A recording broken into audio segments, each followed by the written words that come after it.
Richard Kane had built his empire out of steel, glass, and confidence. From the towers of Manhattan to the sprawling estates in the Hamptons, his name was etched into skylines and whispered across boardrooms. For decades, he was untouchable, the billionaire whose vision shaped cities. But as the summer air thickened with scandal, Richard found himself stripped of his armor. The same headlines that once celebrated him now declared his ruin. Kane's empire crumbles amid fraud scandal. The press hounded him, camped outside his penthouse, shouting questions that stabbed at his dignity. His lawyers, the very best money could buy, abandoned him one by one, citing irreconcilable differences. His board of directors resigned en masse, leaving him exposed and alone. Even his daughter Emily, the one person he longed to protect, refused to answer his calls. Manhattan, a city he once commanded, now watched his collapse with voyeuristic hunger. And in the middle of it all stood Angela Brooks. To the world, she was invisible. A black maid in her early 40s who polished marble floors and dusted chandeliers in Richard's home. To Angela, Richard was just another employer, cold, distracted, and unreachable, yet she had seen more than anyone realized. In silence, she observed the cracks in his empire long before they split open. She noticed the whispered conversations between executives, the unsigned checks left crumpled in wastebaskets, the way Richard's eyes clouded with weariness when no one else was watching. Angela wasn't meant to matter in this story, but fate has a way of choosing unlikely messengers. Before we dive deeper into Richard Kane's downfall, don't forget to subscribe to the channel for more powerful stories like this one. That summer, the atmosphere in the Kane mansion grew tense. The once bustling staff corridors fell silent as housekeepers whispered of indictments and arrests. The kitchen, where laughter once echoed during grand dinners, now carried the bitter tang of fear. Angela walked those halls each day with measured steps, her worn shoes brushing against floors she would never own. She overheard fragments of gossip. He'll go to prison for sure, and they say he bribed half the city council. But she kept her silence. Her life was simple compared to the chaos unraveling around her. Born in Birmingham, Alabama, Angela had been raised in a world where dignity was often all a person had. She had known hunger, discrimination, and the quiet battles of a single mother raising her son, Marcus. Moving north for work had not been easy, but it gave Marcus the chance to attend college, the one dream she had carried like a torch through years of scrubbing and saving. For Angela, every paycheck was another step toward his future. Richard Kane, with his penthouses and power, belonged to a universe she would never enter, or so she thought. The first time she saw him after the scandal broke, he looked nothing like the titan who graced magazine covers. His tailored suit hung loosely on his frame, his jaw unshaven, his eyes ringed with sleepless nights. He barely acknowledged her as she set down his breakfast tray, but she noticed the tremor in his hand as he reached for the coffee cup. It wasn't arrogance anymore, it was desperation. Something inside Angela stirred. She did not feel pity exactly, but recognition. Here was a man stripped bare, facing a kind of judgment she knew too well. Richard's world was collapsing faster than he could comprehend. Former allies lined up against him, and every newscast painted him guilty before a trial was even scheduled. Angela, unseen and unheard, watched the mighty fall. She wondered if anyone would ever bother to listen to the truth she carried, details she remembered, inconsistencies she had noticed, things others had ignored. For now, though, she kept them locked inside. And as the city outside prepared for Richard Kane's trial, Angela Brooks remained the silent witness no one expected, her presence like a shadow on the edge of a story that had only just begun. The headlines came faster than Richard Kane could read them. Every morning, a new accusation plastered the front pages of the New York Times, Wall Street Journal, and the tabloids that loved nothing more than to watch the mighty collapse. Fraud on a billion-dollar scale. Kane, the man who built towers on lies. The words stung more than he cared to admit. He had spent decades shaping the skyline, yet in a matter of weeks his reputation was dragged through the gutters of the very streets his buildings overlooked. By September, the government had frozen his accounts. The sleek black cars that once lined the driveway of his Manhattan penthouse were repossessed. The private jet that carried him from coast to coast sat idle, its ownership contested. Even the Hamptons estate, where champagne once flowed and celebrities mingled under summer stars, was placed under court order. Richard watched piece by piece as his empire was dismantled, not with fire or violence, but with paperwork, signatures, and the cold efficiency of law. His daughter Emily refused to see him. Their relationship had been strained for years, but Richard had believed there was still a bridge between them. One evening, he called her number, clutching the phone as though it were his last lifeline. When her voicemail clicked on, he whispered, "Emily, it's me. I know you're angry, but please, don't believe everything they say. I need you." The line went silent, and she never called back. Inside the mansion, the staff carried on with muted movements. Gossip rippled through the hallways like a draft of cold air. Angela Brooks moved among them with her usual calm, her feather duster in hand, her eyes sharp. She heard the hushed voices of the housekeepers in the kitchen. "They say he'll be behind bars before Christmas. I heard his CFO already gave testimony." Angela didn't add her voice. She focused on her work, polishing the silver until it gleamed, listening as carefully as she always had. What she heard troubled her. The details never lined up perfectly. People repeated rumors, not facts. And yet none of them seemed to doubt that Richard was guilty. For Richard, every day felt like quicksand. The more he tried to defend himself, the deeper he sank. When his last remaining attorney withdrew, citing conflict of interest, Richard slammed the phone against his desk, shattering it. "Cowards," he muttered, pacing the floor of his office. His reflection in the tall glass windows startled him, eyes sunken, tie loosened, shoulders slumped. He looked less like the master of Manhattan and more like a man awaiting execution. Angela entered quietly with a tray of coffee, as she had done 100 times before. Richard barely noticed her. Yet as she set the cup down, her eyes caught a crumpled document on the desk. Numbers scribbled, signatures crossed out, notes in the margins. She didn't understand the specifics, but something about the pattern struck her memory. She tucked the thought away, saying nothing. At night, Richard wandered through empty rooms once filled with parties and laughter. Chandeliers sparkled above him, mocking the silence. He paused in the grand hall, staring at portraits of men who had come before him, captains of industry, steel barons, tycoons whose legacies were carved in stone. Would his legacy be a cautionary tale instead? Angela, meanwhile, noticed what others missed. She saw the loneliness in Richard's movements, the hesitation in his voice when he spoke to the few associates who still answered his calls. She sensed that beneath the arrogance of his past, a man was unraveling in ways the newspapers could never capture. The storm around Richard grew louder each day. Prosecutors built their case, television anchors dissected his life, and the world seemed eager for his final humiliation.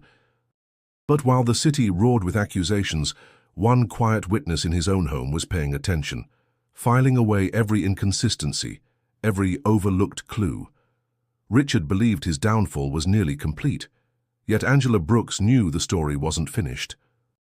Long before Angela Brooks found herself working in the mansion of a billionaire, her story began in Birmingham, Alabama, under the sweltering southern sun. She grew up in a small, two-bedroom house on the edge of a quiet neighborhood where cracked sidewalks carried children running barefoot, and church bells were the heartbeat of the community. Her mother, Loretta, was a woman of unshakable faith who worked double shifts at a laundromat, her hands raw from detergents and steam, but her spirit unbroken. Her father, Henry, drove city buses, greeting every passenger with a smile, no matter how long the route. Angela was the youngest of 3 children, but the one most determined to rise above hardship. She remembered sitting at the kitchen table late into the night, her schoolbook spread open, while her mother pressed clothes in the next room. "You study hard, baby," Loretta would say. "Education is the only thing they can't take from you." Angela carried those words like scripture, yet life tested her early. Discrimination was not hidden in Birmingham.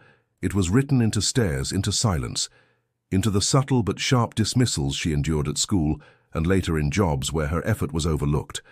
Still, she developed resilience. the kind that hardens not into bitterness, but into dignity. She learned how to speak firmly without raising her voice, how to endure injustice without surrendering her pride. By her early 20s, Angela became a mother. Marcus was born on a chilly autumn morning, his cry filling her with a new sense of purpose. Raising him alone was not easy. His father had left before Marcus could walk, leaving Angela with nothing but bills and promises that never returned. She worked tirelessly, cleaning offices, waiting tables, doing whatever job she could find. Nights were long, mornings early, but when she looked at Marcus's face, she told herself, "This is why I fight." As Marcus grew, Angela pushed him to chase the opportunities she never had. She read to him every night, even when exhaustion weighed on her. She corrected his grammar, encouraged his curiosity, and reminded him constantly, "Never let anyone tell you where you don't belong." When he was accepted into college on a partial scholarship for journalism, Angela wept in quiet joy. It wasn't just his achievement, it was proof that every floor she scrubbed, every paycheck she stretched to the last dollar, had meaning.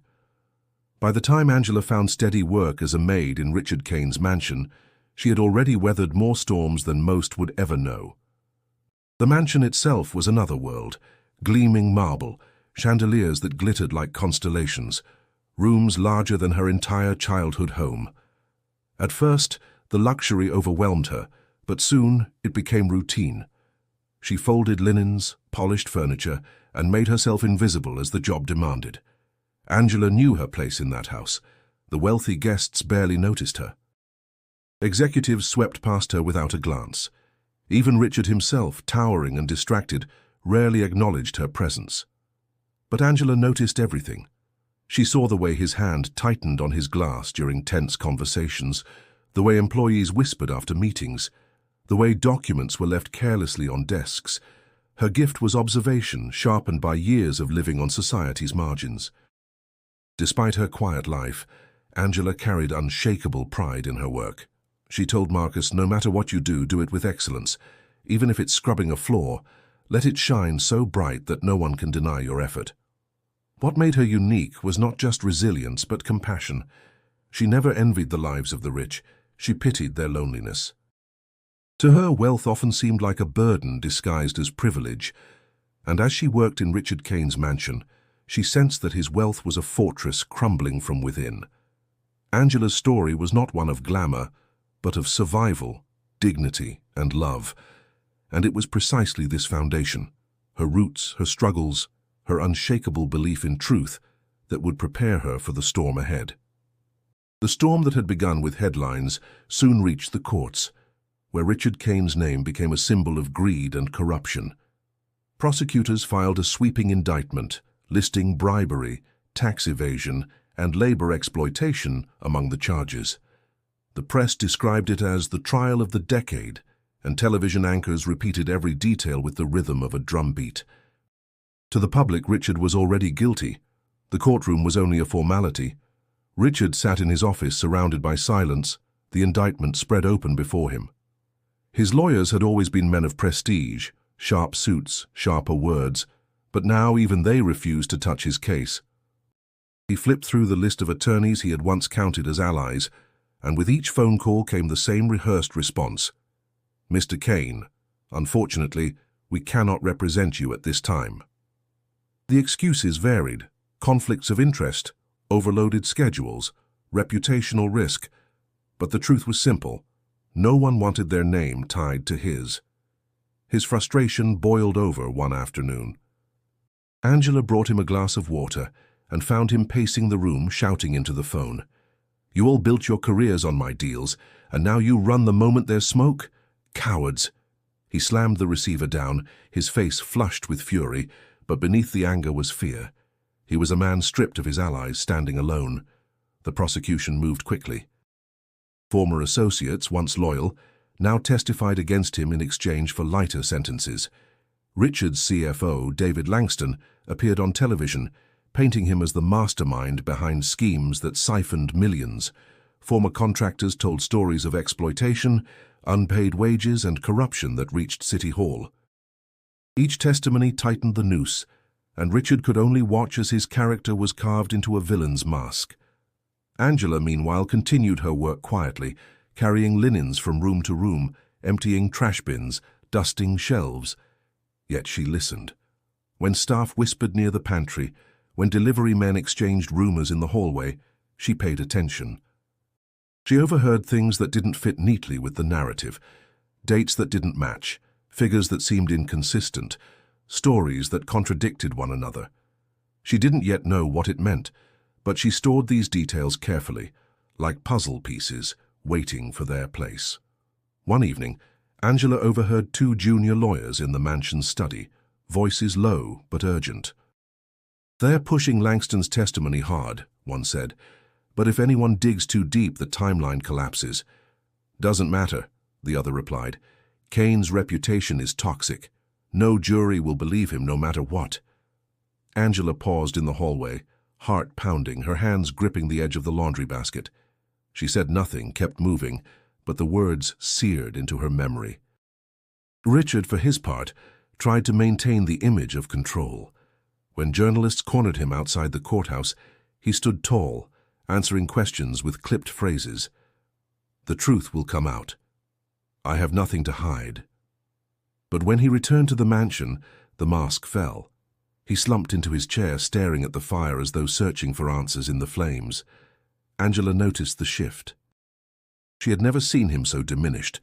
He looked less like a billionaire and more like a man drowning, gasping for something solid to hold on to. For the first time, she wondered if perhaps she had a role to play, not as a maid, but as someone who had been listening all along. The legal battle was only beginning, but the walls around Richard Kane were closing in. The prosecution had momentum, the witnesses were aligned, and the media had already declared victory. Yet hidden within the noise were contradictions that no one cared to examine. No one, except Angela Brooks. The courtroom was packed that morning, journalists pressed shoulder to shoulder, their cameras flashing with predatory hunger. Richard Kane sat at the defense table, pale and rigid, his jaw set like stone. His lawyers, those who had reluctantly stayed, looked weary, their briefcases thin compared to the mountains of evidence piled high on the prosecution's side. The judge called for order, but it was clear. This was more than a trial, it was a spectacle. As the prosecutor delivered his speech, his words carried the venom of certainty. "This man," he declared, pointing at Richard, "is no victim of circumstance. He is a predator who used his wealth and influence to exploit workers, bribe officials, and steal from the very city that trusted him." The audience murmured in agreement. Richard sat motionless, staring at his hands. Every word was another nail hammered into his coffin.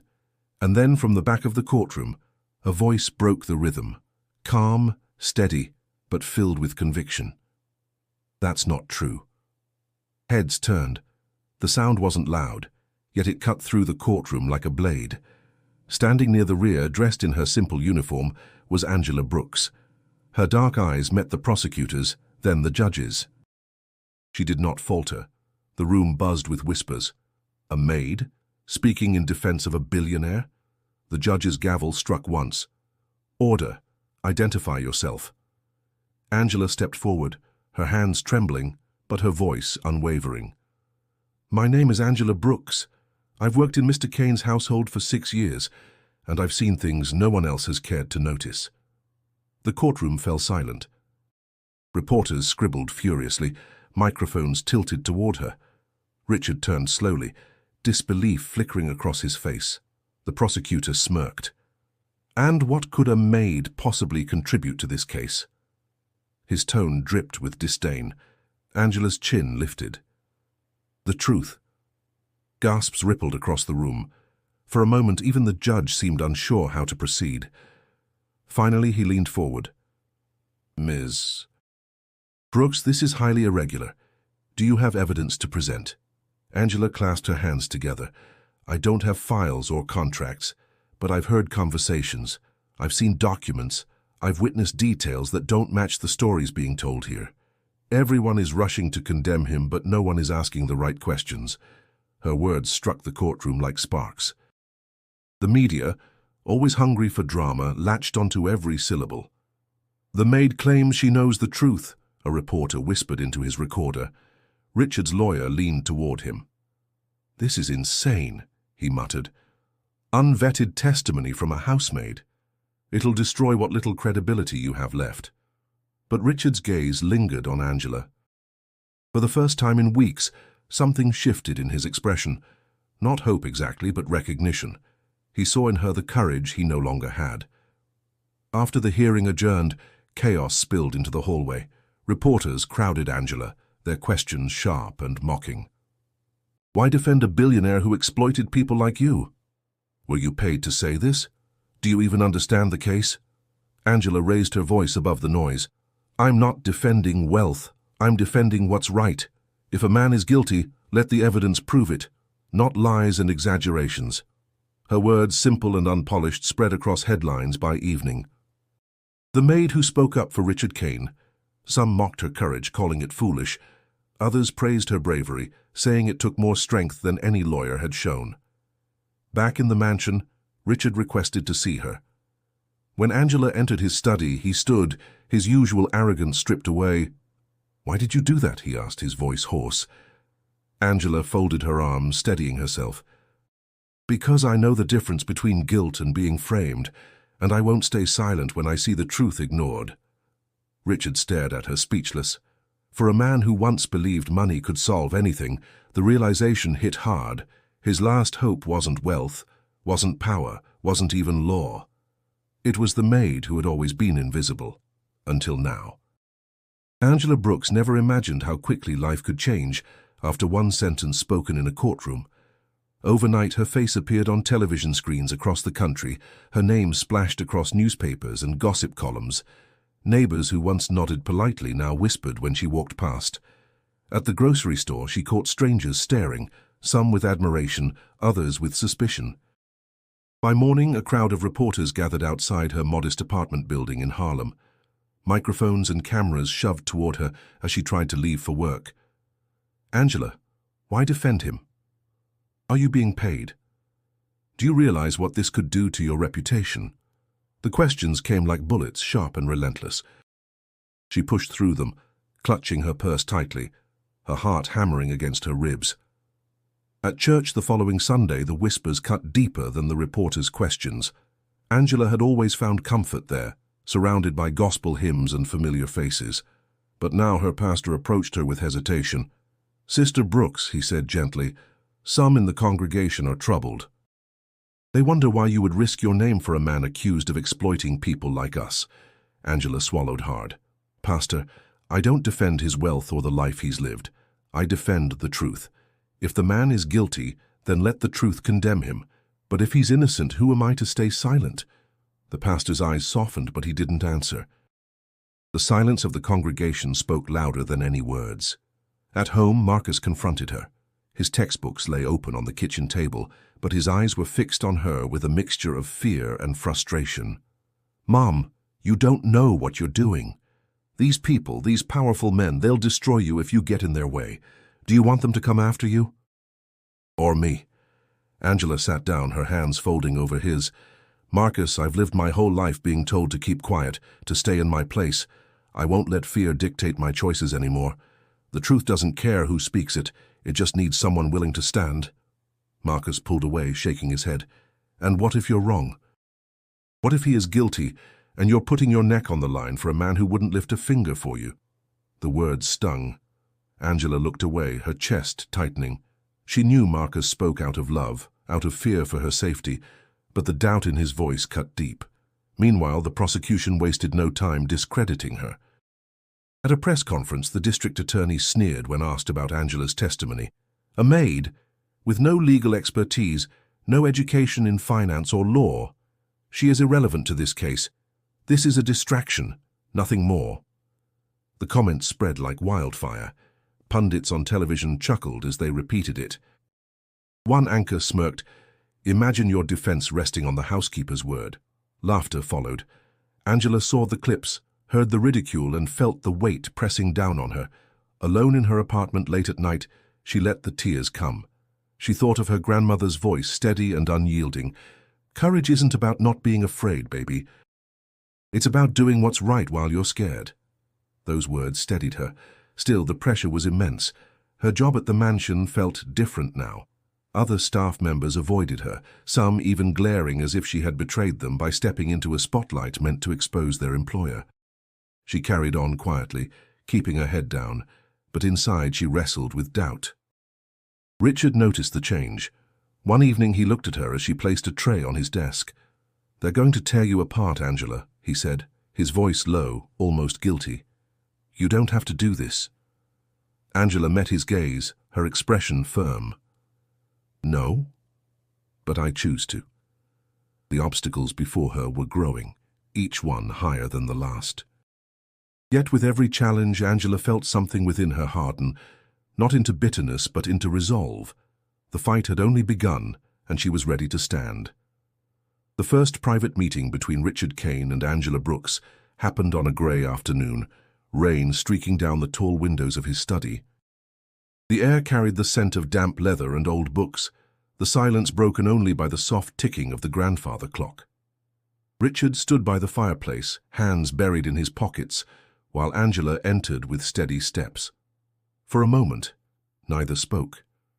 The gap between their worlds was wide enough to swallow the room whole. Finally, Richard cleared his throat. "You surprised me," he said, his voice rough as if unused to humility. "I didn't expect anyone, let alone you, to stand up for me." Angela's eyes stayed calm, her voice measured. "I didn't do it for you, Mr. Kane. I did it because the truth was being ignored." He flinched slightly, unused to being addressed so plainly. "Still, you risked everything. Your job, your reputation, even your safety." "Why?" Angela folded her hands in front of her. "Because someone had to. And because I couldn't keep watching lies pile higher than the truth." Richard studied her, his gaze narrowing. For years he had dismissed her presence as background, as invisible as the furniture she polished. Yet now faced with ruin, she was the one person willing to speak when no one else dared. "You realize," he said slowly, "if you keep this up, they'll drag you down with me. The prosecutors, the press, they'll eat you alive." Angela met his stare without flinching. "Then let them try, but I'll only help you on one condition." Richard raised a brow. "Condition?" "That you fight clean," she said firmly. "No bribes, no tricks, no bending the law to suit your advantage. If you want my help, you stand on the truth and nothing else." For a man who had built his empire on negotiation, backroom deals, and calculated compromises, the words struck deep. He opened his mouth to argue, but stopped, realizing that in this moment he had no leverage. His power had evaporated with his wealth, and this woman, the maid he had ignored, now spoke to him with the authority of someone who had nothing to lose. Richard lowered his eyes, exhaling slowly. "You're asking me to fight with integrity. That's a tall order, Angela." She tilted her head. "It's the only order that matters." The tension lingered, heavy but honest. Richard walked toward his desk, resting his palms on the polished wood. "Do you really believe I'm innocent?" he asked, almost a whisper. Angela paused, choosing her words carefully. "I believe the story they're telling doesn't add up. I've seen things, heard things that don't match their picture of you. I don't know every detail, but I know enough to question it." For the first time in weeks, Richard's chest loosened, though only slightly. Someone still doubted the narrative, and that someone wasn't a lawyer or a businessman. It was Angela Brooks. But the alliance was fragile. Trust didn't come easily, especially between two people divided by class, race, and years of silence. Angela wasn't naive. She knew Richard could betray her as easily as anyone else. Richard, on the other hand, wondered if he was clinging to a lifeline made of threads too thin to hold. As Angela turned to leave, Richard called out softly, "Thank you." She glanced back, her face unreadable. "Don't thank me yet. This isn't about gratitude. It's about truth. And truth doesn't play favorites."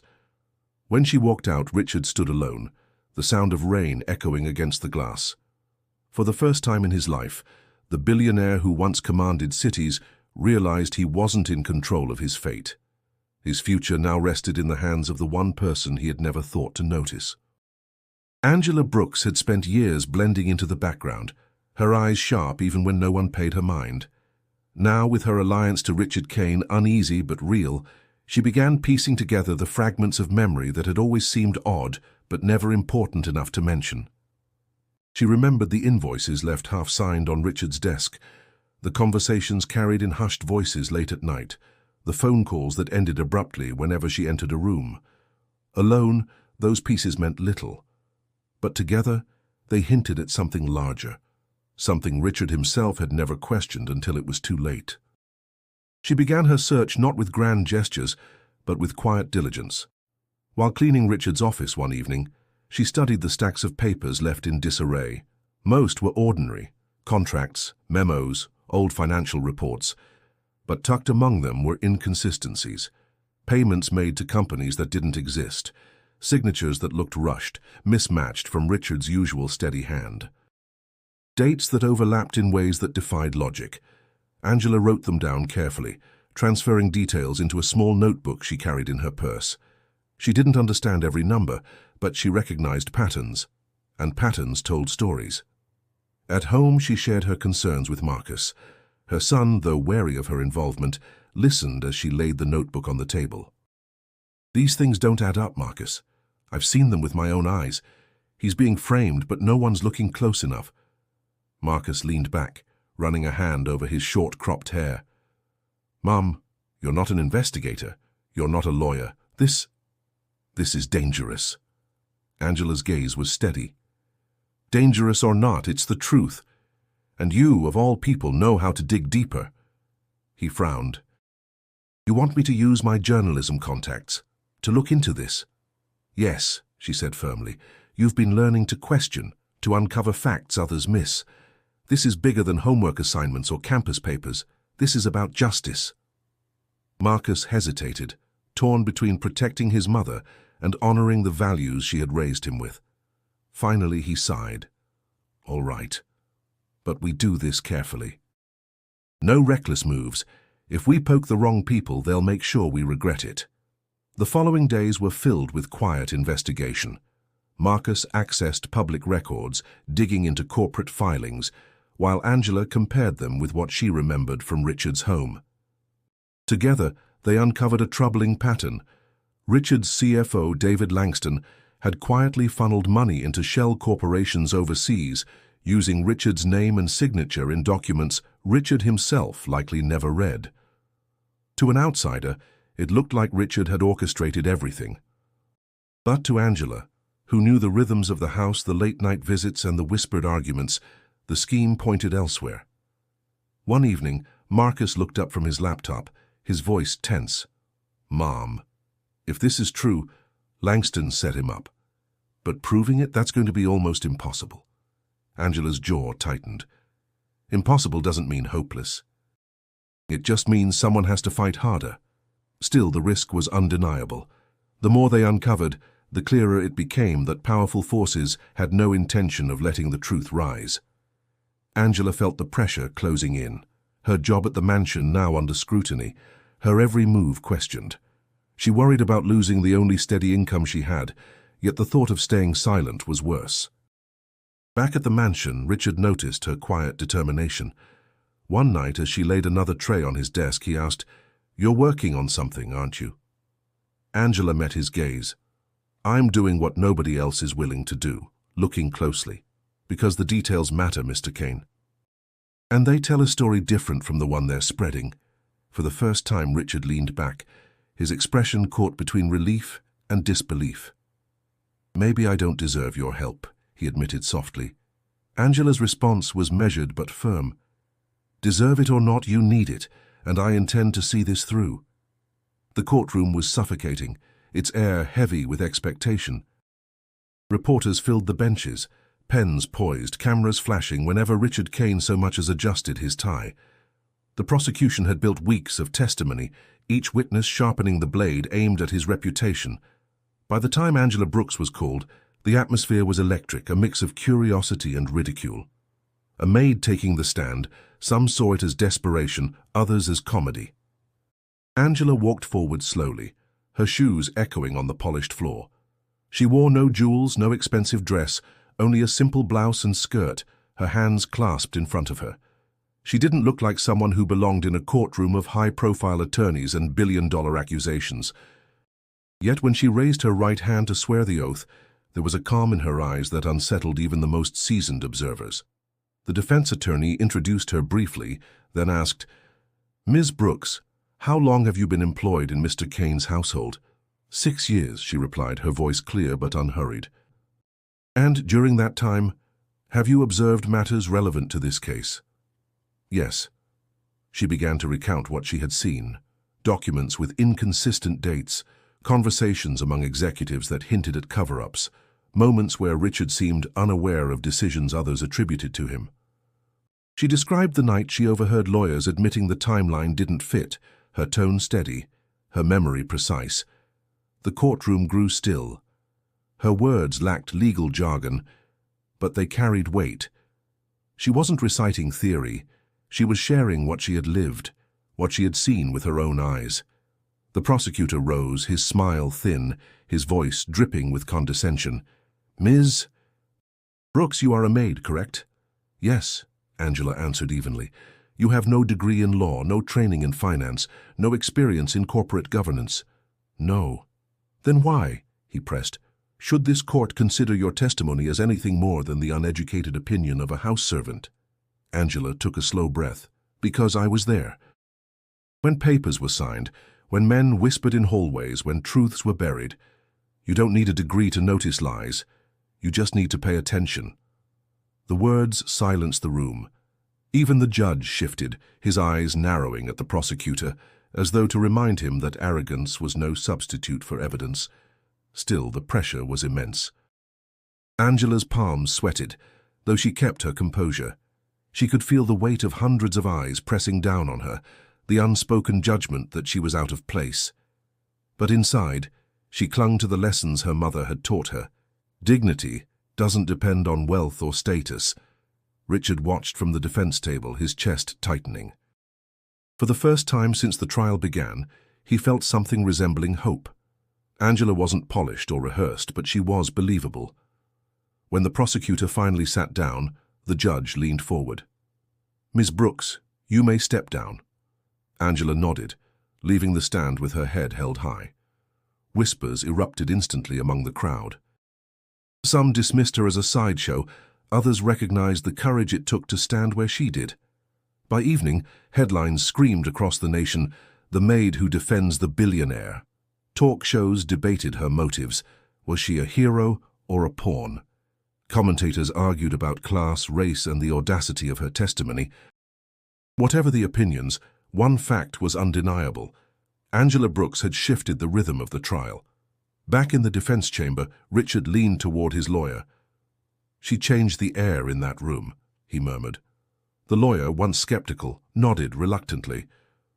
Juries don't forget voices like hers. Angela had walked into the courtroom as invisible as always, but she walked out as a force no one could ignore. The pressure was only mounting, but for the first time, the tide no longer felt entirely against Richard Kane. Angela Brooks quickly discovered that courage carried a price. In the days following her testimony, her once quiet life unraveled under the weight of judgment. The church that had been her sanctuary since moving to New York no longer welcomed her with open arms. On Sunday morning, as she stepped inside the brick building where hymns usually lifted her spirit, whispers filled the air like static. Old friends averted their eyes. Mothers pulled their children close as she passed. After the service, Pastor Ellis approached her in the vestibule. His face was solemn, his voice hushed. "Angela, the congregation feels divided about your choices. Some say you've betrayed your own people by defending a man accused of exploiting workers like us." Angela's throat tightened, but she stood tall. "Pastor, I haven't betrayed anyone. I spoke because I saw truth ignored. Isn't that what we're taught? To stand for what's right no matter who it offends?" He sighed, looking down at the floor. "Sometimes standing for truth costs more than we think." The following day, her worst fear materialized. She received a letter from the church council stating she was no longer welcome in leadership roles or community activities. It wasn't an official excommunication, but it was exile all the same. For Angela, who had built friendships and found solace in that church, the loss cut deep. At home, Marcus faced his own backlash. On campus, students whispered when he walked by, their voices sharp and accusing. "That's the Maid's kid, the one defending Kane."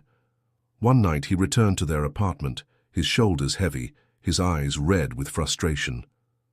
"Mom, they threatened me today," he said quietly. "Somebody slipped a note under my door. It said if I don't shut you up, they'll make sure I never work as a journalist." Angela felt her knees weaken. She reached for his hand, gripping it tightly. "I'm so sorry, Marcus. I never wanted this to touch you." He shook his head, his voice breaking. "It's already touching me, and I don't know how much longer I can take it." Tears stung Angela's eyes, but she refused to let them fall. Instead, she pulled him into an embrace. "You're stronger than you realize, and we're in this together. Always." Still, the pressure mounted. Late at night, Angela sat alone at the kitchen table staring at the flickering streetlight outside. Doubt gnawed at her resolve. Was she wrong to involve herself in this fight? Was she dragging Marcus into danger he didn't deserve? In the silence, she heard her grandmother's voice echo in memory. "Truth costs, but it sets free." Those words steadied her trembling hands. She couldn't turn back now. Meanwhile, in the mansion, Richard Kane watched her struggles with a mixture of guilt and admiration. He saw the exhaustion in her face, the weight she carried for standing by him. One evening, he broke the silence between them. "They're punishing you for helping me," he said, his voice softer than usual. "I don't understand why you keep doing this." Angela looked at him, her gaze unwavering. "Because right now I may be the only one left who believes there's more to your story. If I walk away, the lies win, and I won't let that happen." Richard lowered his eyes, shame creeping into his features. For years he had measured people by their usefulness, their wealth, their influence. Yet here was Angela, without status, without power, holding herself with more integrity than anyone he had ever known. The sacrifices were heavy, the losses painful, but Angela's resolve only deepened. She had already paid dearly, and she knew the cost would rise. But in her heart she believed the truth was worth it, even if it came at the highest price. The deeper Angela and Marcus dug, the clearer the shadows became. What had once seemed like isolated inconsistencies now formed a deliberate pattern, all pointing toward one man. David Langston, Richard Kane's longtime chief financial officer. For years, Langston had been Richard's most trusted advisor, the one who handled the labyrinth of corporate finances, the one Richard believed without question. But the trail Angela and Marcus uncovered revealed something darker. Langston had been building a scheme designed to shift blame and bury Richard under the weight of crimes he never committed. It started with the emails. Marcus, with his access to digital archives and his knack for finding the cracks in systems, managed to obtain a chain of messages between Langston and shadowy contacts overseas. They spoke of offshore accounts, shell corporations, and payments disguised as consulting fees. The language was cautious, coded, but unmistakable in intent. Langston wasn't protecting Richard. He was orchestrating his downfall. One night Angela sat at the kitchen table with Marcus, the laptop casting a pale glow across their tired faces. Marcus scrolled through the emails, shaking his head. "This is bad, Mom. He used Richard's digital signature on half these transactions." If Richard never saw these documents, then Langston set him up perfectly. Angela's chest tightened. He trusted that man. He trusted him with everything. Marcus sighed. Trust is the weapon here. Kane was careless, and Langston knew it. Angela leaned back, staring at the ceiling. "Then we need proof, something undeniable. Something that shows Richard wasn't behind it." Their chance came unexpectedly. A call from a former employee of Kane Enterprises, someone who had heard Angela's testimony and wanted to help. They met in a quiet diner on the edge of Queens, the kind of place where anonymity was easy. The man, a nervous accountant named Peter, spoke in hushed tones. "Langston's been moving money for years," Peter whispered, eyes darting toward the door. "I tried to raise concerns, but every time I did, I was threatened. Eventually, I quit. But I kept copies, emails, spreadsheets, internal memos, enough to show who was really pulling the strings." Angela leaned forward. "Why come forward now?" Peter's hands trembled around his coffee cup. "Because I can't watch an innocent man take the fall while Langston walks free. But you need to understand. Langston has powerful friends. If I testify, I'll lose everything." Angela placed a steady hand on his arm. "Sometimes doing what's right costs us everything, but it's the only way we make things right." Peter nodded slowly, fear etched into every line of his face. But he agreed to share the files. When Angela and Marcus reviewed them later that night, the evidence was damning. Langston had orchestrated the fraud, funneling millions into his own accounts while ensuring the paper trail pointed directly to Richard. Still, the danger was real. Marcus voiced what Angela already feared. If Langston realizes we have this, he won't just sit quietly. "He'll try to bury us too." Angela met his eyes, her resolve steady. "Then we don't hide. We bring it into the light." Back at the mansion, Richard listened as Angela laid out the findings. His face hardened with each detail, his fists clenching on the desk. "David, I gave him everything. Loyalty, trust, power, and all this time—" His voice cracked, not with anger, but with betrayal. Angela spoke firmly. "This is the truth, Richard, and it's the truth that can save you. But you need to be ready because men like Langston don't go down without a fight." The revelation had shifted the ground beneath them. Richard's enemy was not only the prosecution or the public, but the man who had once stood closest to him. Betrayal, Angela realized, was sharper than any accusation, and exposing it would test them all. The morning Angela Brooks prepared to return to court, the weight of the evidence against David Langston pressed heavily in her bag. Peter's files, copies of emails, spreadsheets, and confidential memos, were more than just paper. They were a weapon that could dismantle the prosecution's entire case. Yet Angela knew that carrying them into the open also painted a target on her back. Inside the courtroom, the atmosphere crackled with tension. Reporters anticipated another blow to Richard Kane's defense, expecting Angela's voice to fade under the prosecutor's scrutiny. But when she took the stand again, she carried with her a quiet strength that silenced even the murmurs of the crowd. The defense attorney approached cautiously. "Ms. Brooks, you mentioned in your previous testimony that inconsistencies troubled you. Have you since discovered further information relevant to this case?" Angela nodded. "Yes. I was contacted by a former employee of Kane Enterprises who provided documentation. These files show that Mr. David Langston, not Richard Kane, authorized transactions and created shell corporations for his own profit. Mr. Kane's name and signature were used without his knowledge." The attorney handed the evidence to the clerk, who delivered it to the judge. A ripple ran through the courtroom as the judge leafed through the documents. His expression grew stern, his brow furrowing. The prosecutor leapt to his feet. "Your Honor, this evidence is inadmissible. It comes from an unverified source, and the witness has no legal expertise to interpret financial records." Angela's voice cut through his protest. "You don't need expertise to recognize betrayal. You only need eyes to see when the story doesn't match the facts." The judge raised a hand, silencing the room. "The documents will be entered into consideration. Their authenticity will be examined, but they will not be dismissed outright." Gasps filled the chamber. For the first time, the prosecution's grip loosened. Over the next hours, the defense team, who had once dismissed Angela as irrelevant, leaned heavily on her observations. She guided them through details that pointed to Langston's orchestration, dates aligning with his meetings, coded language in emails, transfers leading to his personal accounts. With each revelation, Richard Kane's image as the mastermind began to crack. Richard sat at the defense table, watching with wide eyes. Angela had not only given him hope, she had given his case direction. He leaned toward his lawyer and whispered, "She's doing your job better than you are."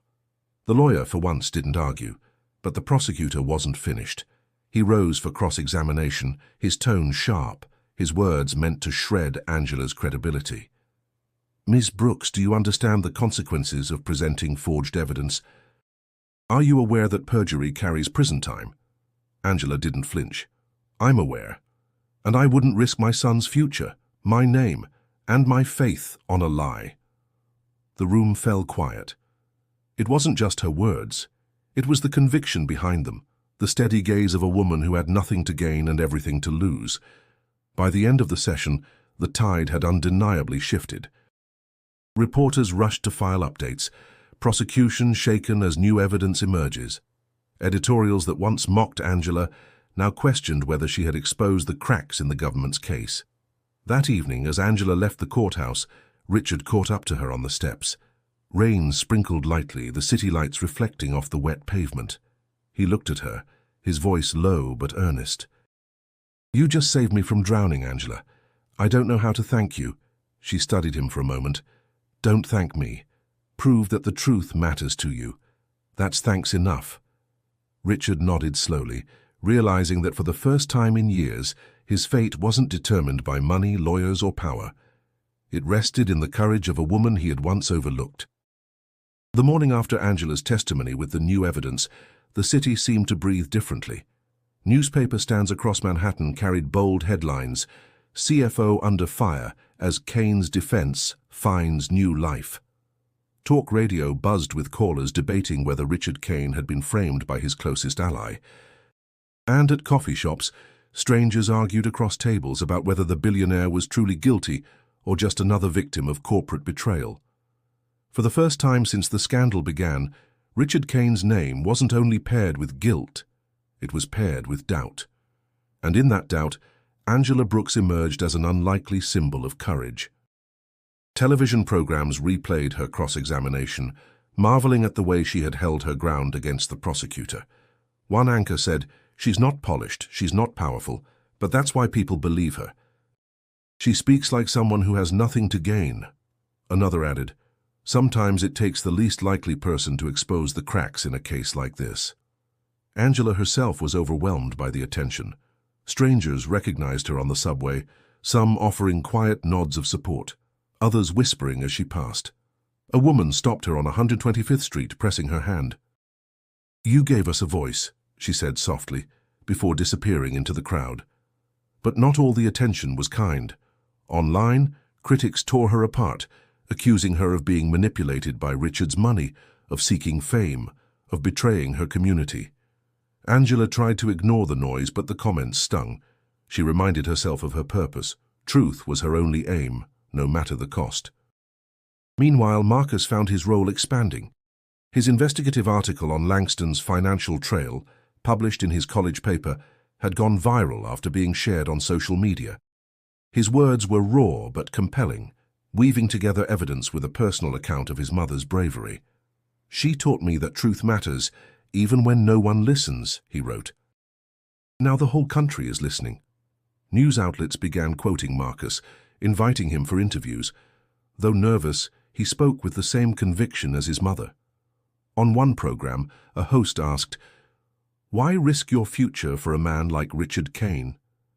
Marcus replied firmly, "Because justice isn't about who you like or dislike. It's about what's true. And truth should never depend on a person's bank account." Angela watched the interview with tears in her eyes. Her son was becoming the man she had always hoped he would be, standing tall in the face of pressure. Richard, too, felt the shift. After weeks of humiliation, he faced the cameras with something he hadn't shown in months: humility. At a brief press statement, he acknowledged Angela publicly. "I have been defended by lawyers and advisors my whole career," he said, his voice steady. "But the person who gave me a voice when no one else would was Angela Brooks.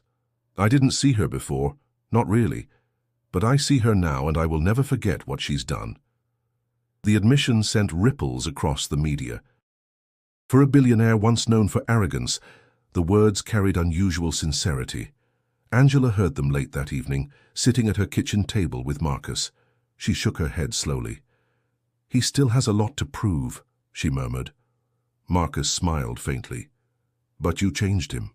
even if just a little. She didn't answer right away.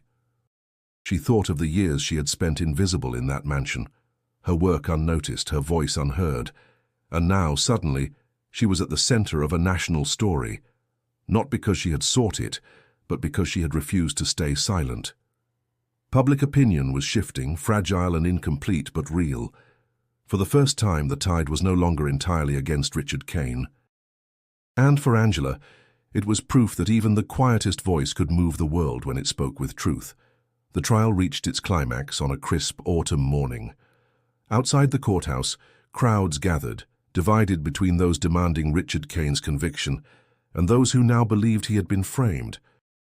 Reporters jostled for position, their cameras ready to capture the moment history would decide his fate. Inside, the tension was unbearable. The prosecution had delivered its final arguments, clinging to the image of Kane as a manipulative billionaire who had spent his life bending rules. The defense, bolstered by Angela's testimony and the damning evidence against David Langston, painted a different picture, a man guilty of negligence but not of the crimes that carried decades in prison. Angela sat quietly behind the defense table, her hands folded tightly in her lap. She had done all she could. Now it was in the jury's hands. The judge's gavel struck, and the clerk rose to announce that the jury had reached a verdict. A hush fell over the courtroom. Even the air seemed to pause. The foreman stood, holding the slip of paper that carried Richard's future. On the charge of bribery, not guilty. Murmurs rippled across the room. On the charge of tax evasion, not guilty. Richard's chest rose and fell sharply, his eyes fixed on the foreman. On the charge of labor exploitation, not guilty. The silence broke into gasps, then shouts. Reporters scribbled furiously, the sound of pens scratching louder than breathing. The foreman hesitated for a final moment. On the charge of gross negligence in corporate oversight, guilty. The courtroom erupted, half in relief, half in outrage. The judge banged the gavel for order. Richard was cleared of the most severe charges, spared the decades in prison prosecutors had demanded. But the guilty verdict on negligence meant his empire, his fortune, and his influence would never return to their former glory. Richard closed his eyes, exhaling deeply. He wasn't walking away innocent, but he wasn't walking away in chains either. Angela felt her shoulders relax for the first time in weeks. She glanced toward Richard, and their eyes met. Gratitude flickered in his expression, but so did humility, a rare thing in a man once defined by pride. The judge addressed the courtroom. Mr. Kane, you have been found guilty of negligence. You will face financial penalties and restrictions on future corporate management. However, this court acknowledges that the prosecution failed to prove the more serious charges. You are remanded pending sentencing. Outside, the reaction was immediate. Crowds shouted at one another, some declaring the verdict a miscarriage of justice, others celebrating it as a victory for truth. Media outlets scrambled to update headlines. Kane cleared of major charges, Langston under indictment. Because even as Richard's name was being debated, David Langston now stood accused. The evidence Angela and Marcus had uncovered left prosecutors with no choice but to indict him on fraud, embezzlement, and conspiracy. The very man who had betrayed Richard was now the one facing the possibility of prison. That evening, Richard's lawyers held a small press briefing. Cameras flashed as Richard stepped forward, his voice quiet but clear. I accept the jury's decision. I was careless, and I allowed people near me to abuse my name and power. For that I will carry responsibility. But I want to thank the one person who gave me a chance when no one else would. Angela Brooks. Without her courage, I would not be standing here today. Angela, watching from a distance, felt the weight of those words. She hadn't defended Richard to earn gratitude, but to honor truth. And now the world knew that her voice had turned the tide of the trial. The verdict had been delivered, but the story was not finished. Justice had shifted, fragile but undeniable, and new battles were already forming beyond the courthouse doors. The trial had ended, but the echoes of its verdict lingered across the country. In Manhattan, the skyline Richard Kane once ruled over stood unchanged, but his place within it was forever altered. He was no longer the untouchable titan who had built empires from steel and glass. He was a man humbled, his wealth diminished, his power stripped. Yet for the first time in decades, Richard felt the weight of humility as a gift rather than a punishment. At the sentencing hearing, the judge imposed heavy financial penalties and banned Richard from serving as an executive in any corporation. For others, it might have been the end, but for Richard, it was a chance to rebuild, not an empire, but a life. Soon after, he announced that what remained of his fortune would go toward community programs, scholarships for underprivileged students, housing initiatives for working-class families, and grants for domestic workers like Angela, whose labor often went unnoticed. "I built towers that touch the sky," Richard said at a press conference, but Angela reminded me that real legacies are built on people, not buildings. Angela Brooks returned to her modest apartment in Harlem with Marcus. She was no longer invisible. Neighbors who once whispered now greeted her with respect. At the grocery store, strangers stopped her to say thank you. Even her church, which had once distanced itself, reached out with an apology, though Angela's trust would take time to heal. She remained humble, continuing her work, while keeping her heart grounded in the same values her grandmother had taught her: dignity, honesty, and courage. Marcus thrived in the aftermath. His investigative article earned him national recognition, leading to an award from a major journalism association. At the ceremony, he dedicated the honor to his mother. "She is the reason I believe in truth," he told the audience. "Not because she taught me in words, but because she lived it." Angela sat in the crowd, her eyes glistening with quiet pride. Richard and Angela's paths continued to cross, though now on different terms. He visited her one afternoon, dressed not in tailored suits, but in simple clothes, his demeanor quieter. "You gave me more than a defense," he admitted. "You gave me a chance to become a better man. I can't erase my mistakes, but I can honor the lesson you taught me." Angela's response was calm, steady. "It was never about you, Richard. It was about truth. What you do with that truth is what matters now." Their conversation ended with a handshake, firm, respectful, equal. For Richard, it was the most valuable contract he had ever signed. Across America, Angela's story continued to inspire. Newspapers called her the maid who changed the trial, but for her, titles meant little. She carried on with her life, her focus always on Marcus, her work, and her community. She knew the world had briefly placed her on a stage, but she preferred to walk the quieter roads where real change often began. As the seasons changed, so did the memory of the trial. For some, it was a tale of corporate betrayal. For others, it was a reminder that justice could be found in unexpected voices.